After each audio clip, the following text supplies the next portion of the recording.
is up. We're actually live. Okay, we're going to try this a little bit of a different way from a technology standpoint to make sure that we get the most reach to people. So we're here joined by CarePoint and the Jersey Medical Center, and we're going to give some details about what the hospitals are doing in readiness, and we'll go with the same format that we did yesterday. We'll give a quick update from Public Safety and from the Department of Health and Human Services here in Jersey City to answer questions specific that you may have to Jersey City. And then we'll turn it over to the leadership in the local hospital. So I'll give it over to Director Jim Shea, who is responsible for public safety in Jersey City. Good afternoon. I'll start with the police department. The police department is functioning completely normally. Its officers have the equipment, the training, and the instructions to respond to all the jobs that they responded to before the coronavirus outbreak. So do not hesitate to call for the police if you need them for any matter. They know how to protect themselves and you during your interactions together. On the enforcement side, we are getting major cooperation in our enforcement of the mayor's executive orders and the states of emergency in an attempt to slow the spread of the coronavirus, and we'd like to thank the community for all the cooperation with us doing that. On the fire side, we had a water main break. The only thing of note is a water main break on the south side of the city at Merritt and Ocean. A 20-inch water main broke and is affecting water delivery to that neighborhood. In response, the fire department has doubled its response to any call in that area so that it can bring overwhelming resources if there's any smoke or any need, and it has stationed water at 6 locations there in need for an emergency. As far as potable drinking water, Suez and our DPW are working right now to distribute drinking water to people affected.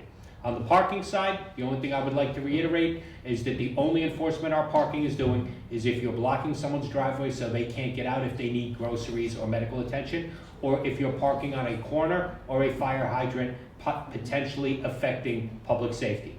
Thank you, and I'll talk to everybody tomorrow. And now I'll turn it over to Stacy from Health and Human Services.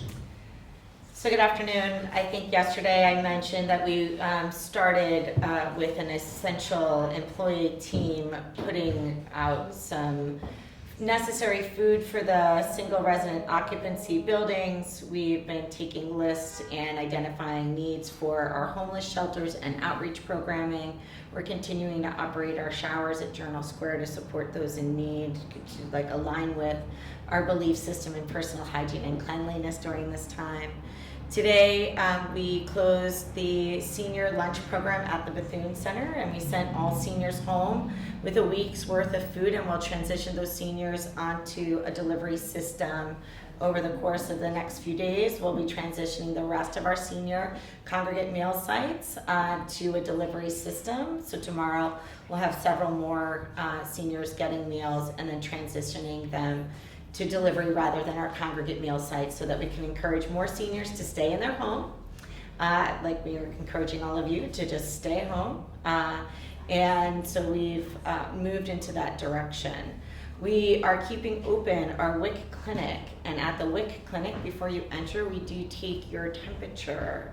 It's appointment only, and we're remaining open until we get further information from the state. We believe that this is a significant part of our work, working with vulnerable populations, pregnant women, women and children, and people in need of those services. We're continuing to support any organization that is in need of types of support necessary, i.e. cleaning supplies.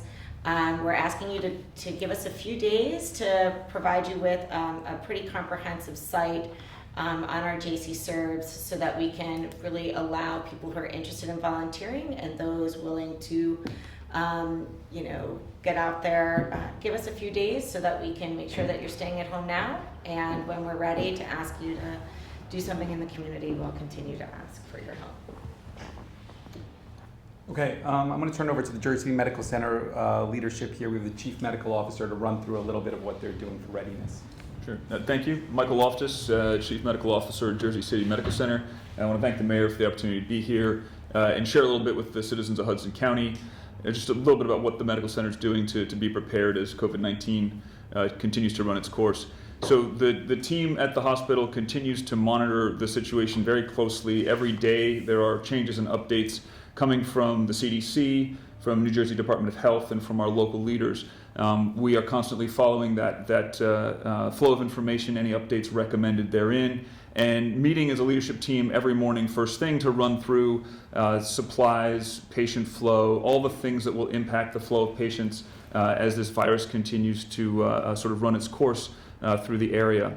We are constantly keeping an eye on the things we need to do that process well, and making sure that we are able to do it well today and plan for the future to scale up if the need arises. The situation obviously is apt to change, and as that happens, we have plans in place to scale as needed, change our workflows, our staffing, and our plans to make sure we're able to meet the needs of the community. Okay, turn it over. We have leadership from CarePoint here, which is Christ Hospital in Jersey City and Hoboken and Bayonne. So maybe they could speak to a little bit of what they're doing on that front. Thank you, Mayor. And I'll turn it over to Tucker in a bit. Let me talk about the system. I'm Dr. Malik. I'm their system head. For the last few days, we have been following this very closely. What we have done, since we have 3 different hospitals, very important that we coordinate well. We have set up meetings every 4 to 6 hours between the various teams. The certain things that we are looking at very specifically is behavioral changes even within the hospital. So we have started instituting physicians come in and caregivers come in scrubs, and then they leave the scrubs behind and they go in the normal clothes. Clinics that we are serving, we have decided that if they are febrile, if they have any symptoms, we are setting a drive-through in a hospital so that the swabs can be taken by our educators who come out appropriately dressed. We are also looking at, we have been asked by a lot of people about excess beds. So we have identified areas where we can open up emergency rooms in case we need more beds also inside the hospital. We have identified spaces, the number of staff that we would need, excessive support beyond the nurses, as well as the ventilators that we need. It's difficult to predict right now, as of right now, what it would look like exactly, but we are planning for the worst, and I think it's very important that we coordinate. So the Jersey City Chief Medical Officer, the Christ Chief Medical Officers have the numbers, their exchange numbers. We'll be talking to everybody constantly and keep you guys all in the loop. And Tucker, you can tell us more about what you're doing. So hi, I'm Dr. Tucker Woods. I'm the Chief Medical Officer at Christ Hospital in Jersey City.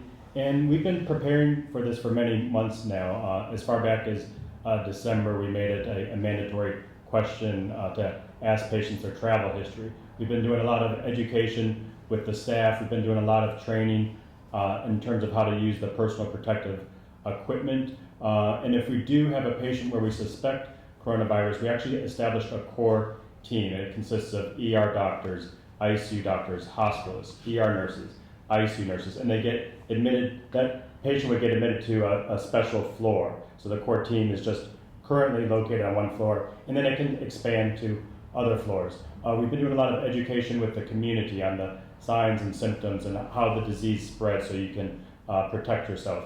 And we have a surge plan. So right now, volume's not too bad, but if it gets busier, that triggers a certain number of steps. If it gets even busier beyond that, it's called the Tier 3 surge plan. We would expand into other areas in the hospital. For example, our clinic could turn into an alternative care site. We've changed our visitation social distancing, so we have implemented a no visitors policy. Also, we've canceled non-urgent elective surgeries.